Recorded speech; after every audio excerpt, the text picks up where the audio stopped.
आज के legal topic में हम संपत्ति अंतरण अधिनियम 1882 के अंतर्गत क्या अंतरित किया जा सकता है, अर्थात वह कौन सी ऐसी वस्तु हैं जिन्हें ट्रांसफ़र किया जा सकता है, इसके बारे में विस्तार से चर्चा करेंगे। संपत्ति अंतरण अधिनियम 1882 the transfer of property act 1882 के अध्याय 2 के अंतर्गत एक टॉपिक है पक्षकारों के कार्य द्वारा संपत्ति अंतरण के विषय में। इसके अंतर्गत धारा 6 के अंतर्गत बताया गया है क्या अंतरित किया जा सकता है, यानी कि किन चीज़ों को ट्रांसफ़र किया जा सकता है। आज हम इसी के बारे में विस्तार से चर्चा करेंगे। संपत्ति अंतरण अधिनियम 1882 की धारा 6 में निम्न प्रकार की संपत्तियां हैं। संपत्ति अंतरण अधिनियम 1882 की धारा 6 में 10 प्रकार की संपत्तियों को अअंतरणीय घोषित किया गया है, अर्थात इन संपत्तियों का अंतरण अर्थात ट्रांसफ़र नहीं किया जा सकता, जो इस प्रकार हैं। नंबर 1 है संभावनाएं, जिसे पॉसिबिलिटीज़ भी कहते हैं। धारा 6A संपत्ति अंतरण अधिनियम की धारा 6A में संभावनाओं के अंतरण से संबंधित 3 नियम दिए गए हैं, जो इस प्रकार हैं। नियम नंबर 1 उत्तराधिकार के संबंध में संभावना के बारे में बताया गया है। नियम नंबर 1 में कहा गया है कि यदि कोई व्यक्ति अपनी उस संपत्ति का अंतरण करता है जो उसे उत्तराधिकार में मिलने की संभावना है, तो यह अंतरण प्रारंभतः शून्य होगा, अर्थात शुरू से ही शून्य माना जाएगा। अर्थात यदि उस व्यक्ति को अर्थात अंतरणकर्ता को बाद में वह संपत्ति मिल भी गई, तब भी अंतरित को नहीं मिलेगी। इसका कारण यह है कि ऐसी संपत्ति में उस व्यक्ति का भविष्य हित होगा और भविष्य हित का अंतरण शून्य होता है। इसके अंदर एक वाद आया था शमशुद्दीन बनाम अब्दुल हुसैन।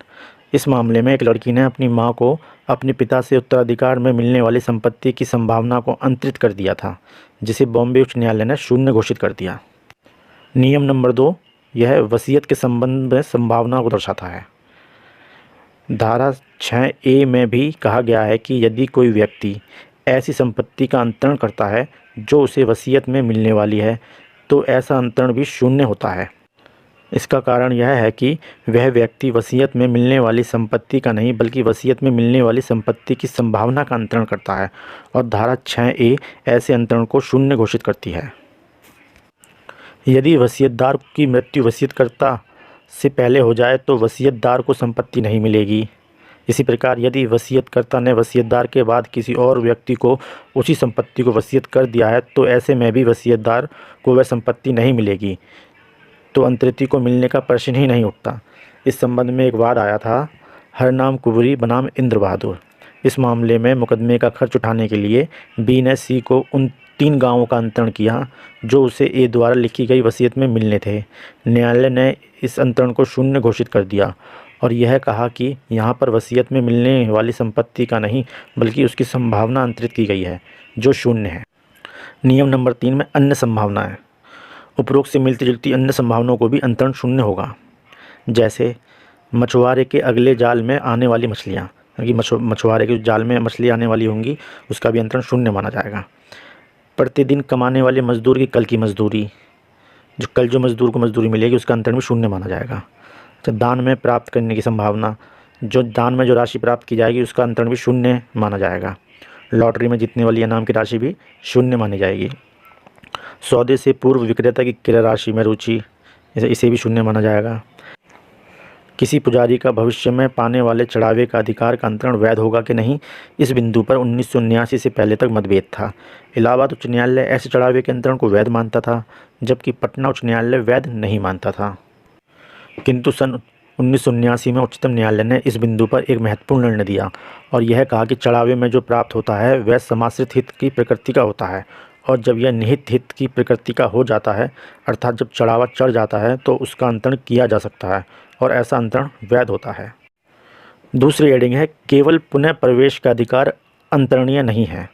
धारा 6B संपत्ति अंतरण अधिनियम 1882 की धारा 6B में कहा गया है कि केवल पुनः प्रवेश का अधिकार अंतरणीय नहीं है। पुनः प्रवेश का शाब्दिक अर्थ होता है फिर से जाना। चूँकि इसके शाब्दिक अर्थ से धारा 6B में इसका चित्र स्पष्ट नहीं होता है, इसलिए इसके विधिक अर्थ का सहारा लेना पड़ता है। इसका विधिक अर्थ होता है किसी संपत्ति के अस्थायी कब्जे को वापस लेना, और धारा 6B में इसका यही अर्थ लिया गया है। यह धारा 6B कहती है कि केवल पुनः प्रवेश का अधिकार अन्तरणीय संपत्ति नहीं है।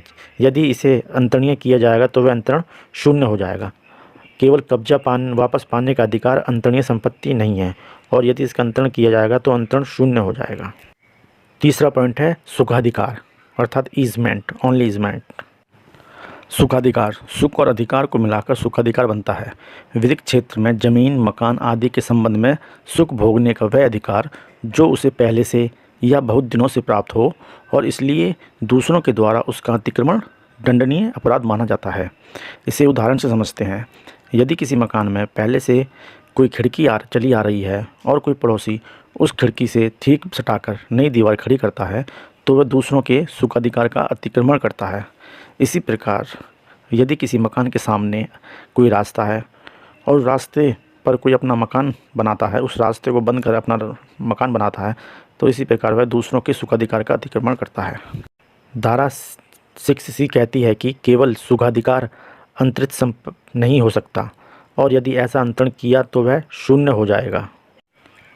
इसका मुख्य कारण यह है कि सुखाधिकार अधिभावी संपत्ति का अभिन्न अंग होता है, अर्थात इसे अधिभावी संपत्ति से अलग नहीं किया जा सकता।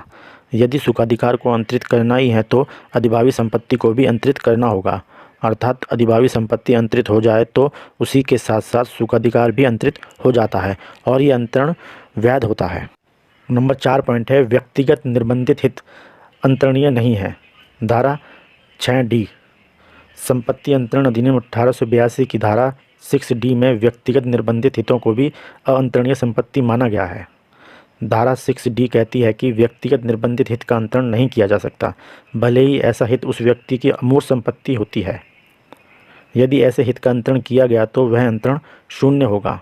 व्यक्तिगत निर्बंधित हित किसी व्यक्ति का वह अधिकार है जो उसे उसकी व्यक्तिगत योग्यता को ध्यान में रखकर दिया जाता है और जिसका उपयोग करने पर उसे कुछ धनीय लाभ होता है।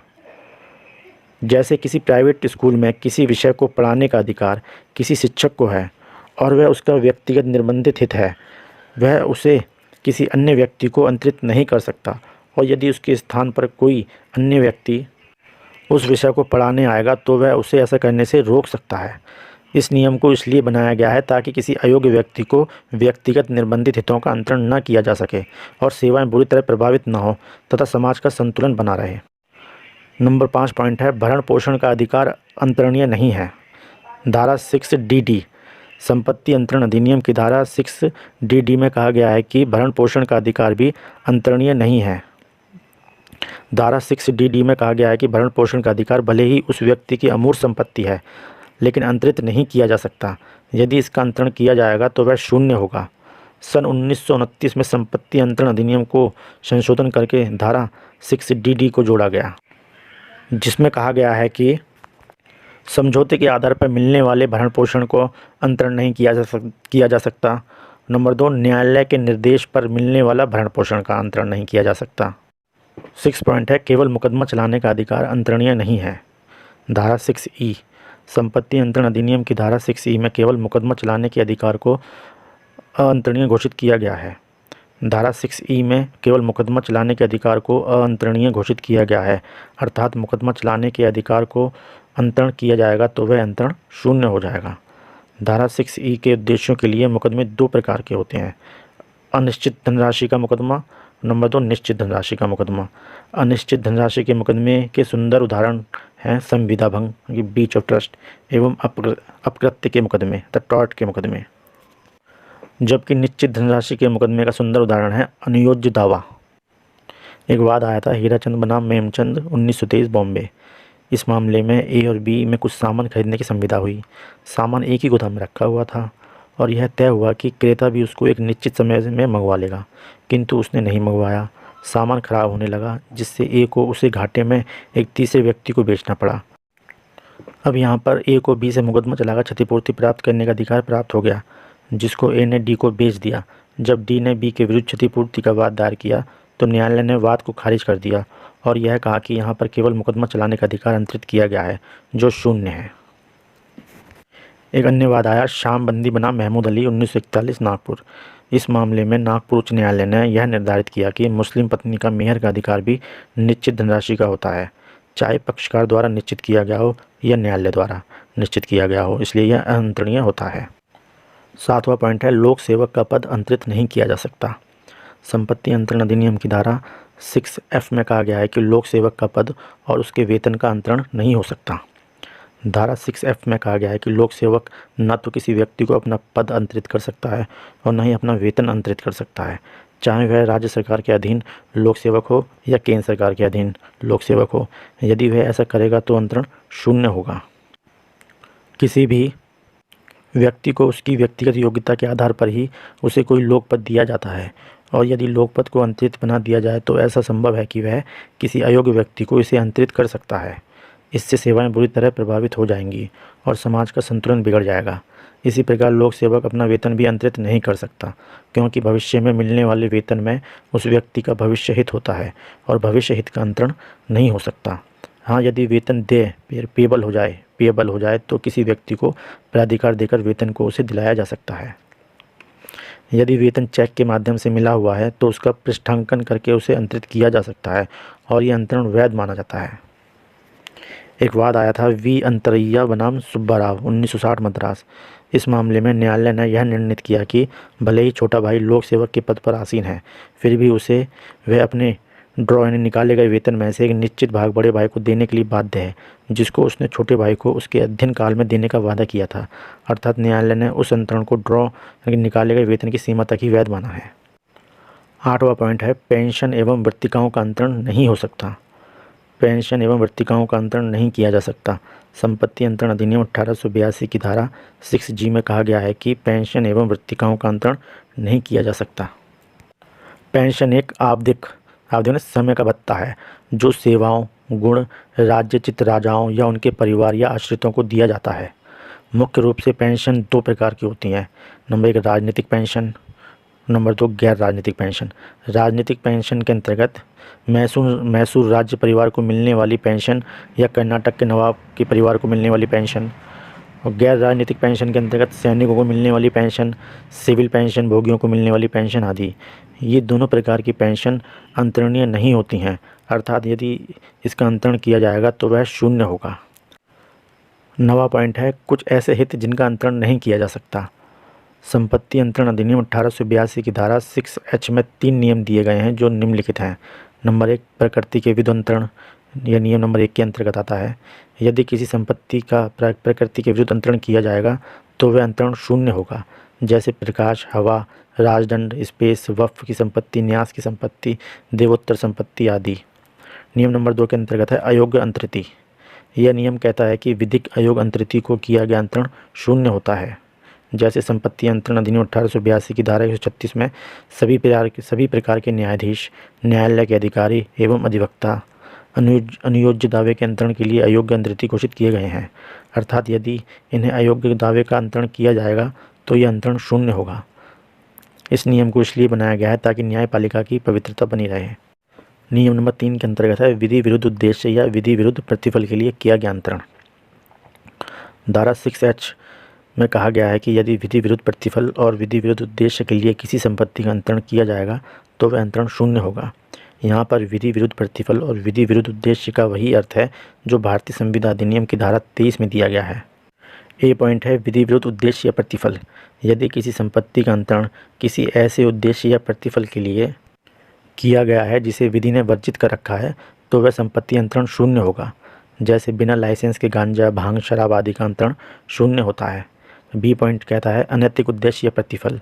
यदि कोई संपत्ति किसी अनैतिक उद्देश्य या प्रतिफल के लिए अंतरित की गई है तो वह अंतरण भी शून्य होगा, जैसे वेश्यावृत्ति के लिए मकान को किराए पर देना या जुएबाजी के लिए संपत्ति का दान। इसमें एक वाद आया था घूमना बनाम रामचंद्र AIR 1925 इलाहाबाद।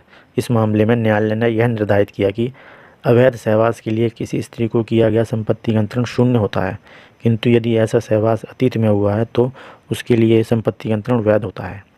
एक अन्य वाद आया था नागर थम्मा बनाम कुनकू रमैया 1978 उच्चतम न्यायालय। इस मामले में उच्चतम न्यायालय ने यह निर्धारित किया कि यदि कोई संपत्ति किसी महिला को भावी जाड़ता के लिए अंतरित की जाती है तो वह संपत्ति शून्य होती है। तो सी पॉइंट है किसी विधि के किसी उपबंध को विफल करने वाला।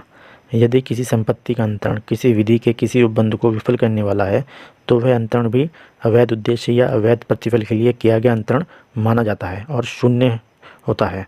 जैसे हिंदू दत्तक ग्रहण एवं भरण पोषण अधिनियम 1956 की धारा 17 के विपरीत किया गया अंतरण शून्य होता है।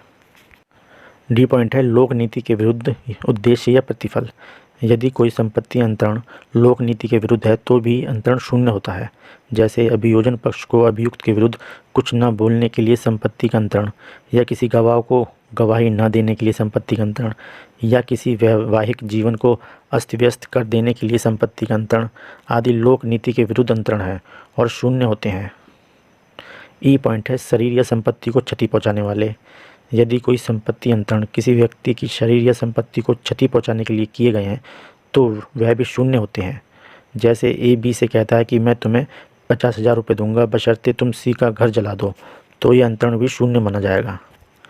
एफ पॉइंट है कपटपूर्ण अंतरण प्रतिफल या उद्देश्य के लिए। यदि कोई संपत्ति अंतरण किसी व्यक्ति को धोखा देने के लिए की जाती है तो वह अंतरण भी शून्य होता है। जैसे यदि कोई व्यक्ति अपने महाजनों को धोखा देने के उद्देश्य से अपनी सारी संपत्ति को बहुत ही कम पैसों में अंतरित कर देता है तो इसे कपटपूर्ण अंतरण माना जाएगा और महाजनों द्वारा चुनौती दिए जाने पर ऐसे अंतरण को शून्य घोषित कर दिया जाएगा। जो 10वां पॉइंट है खेतीहर पट्टों और काश्तकारों के अधिकार।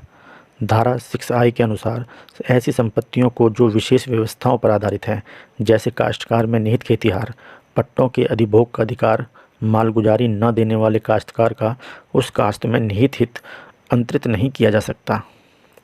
कोई काश्तकार जो अंतरण न किए जाने वाला हित रखता हो उसका अंतरण शून्य होगा। कोई काश्तकार जिसने किसी संपत्ति की मालगुजारी देने में चूक की हो अपने हिस्से का अंतरण नहीं कर सकता है। जैसे अफीम की खेती बिना लाइसेंस के करना गैर कानूनी है, अतः अफीम की खेती के लिए विक्रय की गई भूमि का अंतरण